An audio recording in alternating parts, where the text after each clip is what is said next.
The subconscious mind is the God mind.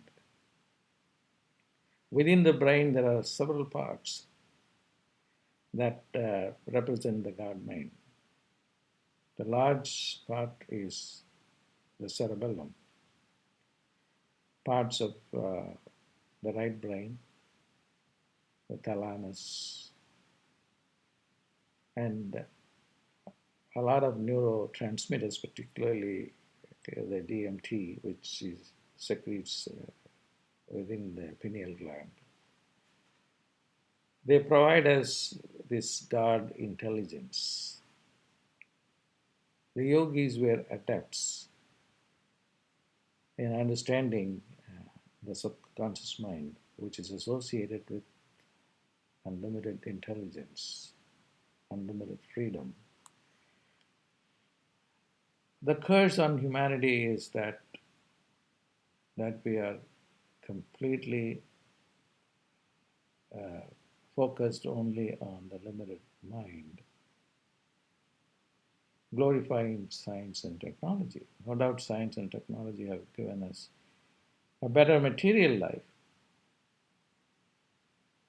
that has made life easier on a material level. But then we have completely ignored the highest intelligence that can give us the ultimate freedom, including changing the body and then completely purifying the biological system so that it doesn't have pain or disease. The yogis' focus was just only on this God mind. And where is the God mind? I just mentioned about a few parts of the brain. But as an experience-wise, it is the complete silence. As long as you are in the thinking state of mind, you will access only a very limited linguistic reality, the language opening up a reality that is very limited. It is language based. But then when you go beyond that to the completely silent state, then you understand how the electrons function. Why can't we just ride on the electron, which cannot be localized, which has tremendous amount of speed as equivalent to the speed of light? Why can't we ride on the photon? We know them as physical realities. And the mind is much more powerful than a photon. The human mind is much more powerful. Now, the latest discovery is that the mind controls the electron or the photon. And this is the highest intelligence.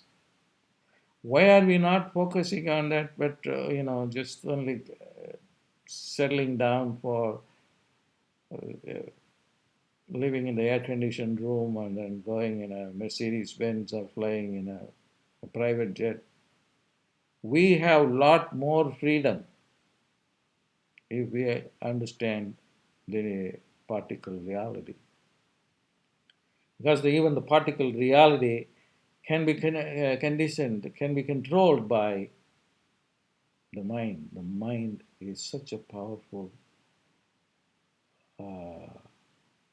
gift that God has given us.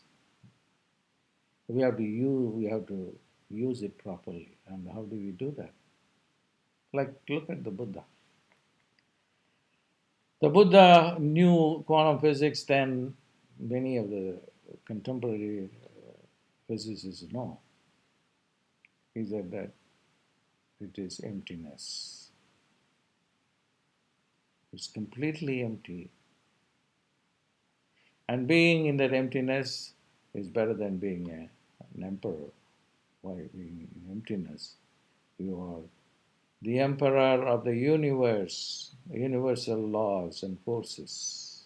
And how do you do that? He went and rested and rested and rested and found out the ego was gone, the mind was gone, the emotions were gone, and then he was left with only emptiness, the vacuum state, completely vacuum state.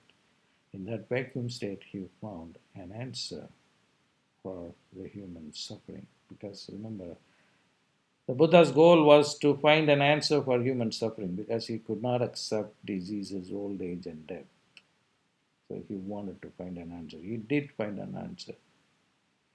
But not many people followed him because it required a lot of discipline and giving up this material life.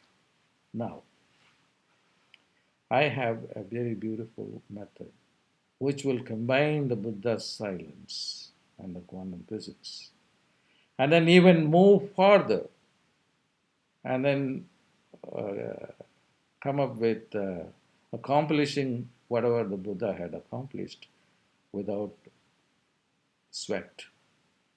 Why? Because science has contributed a great amount of knowledge to us. So, what is required to get enlightenment or awakening, as the Buddha would call it, a disease free, um, peaceful state of mind, is attainable not after 20, 30 years of meditation. It can be accomplished as quickly as possible within milliseconds. It's a matter of riding on the electron, riding on the photon particles. So, by combining science and spirituality, I have come up with a model that I want to teach in this upcoming seminar. It's a retreat seminar. In the retreat, we will have enough time to rest and then identify the milliseconds. I'm very excited to do that.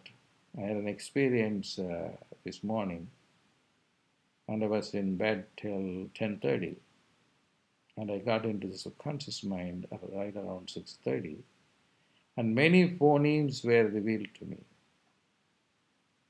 But since I was in a trance, my waking state of mind uh, did not know what was happening. It partially knew. When I woke up, I had only 50% of that. Usually I keep a notepad to record it, but then this time I did not do it. So I'm very delighted to do this retreat wherein you will experience these milliseconds within your deep silence and transcend time, transcend space, so that you don't have to wait to get things done. We are indeed in the golden age. I look forward to teach the course, and I invite my European devotees and also people from the US as well, or from anywhere, to this program. God bless.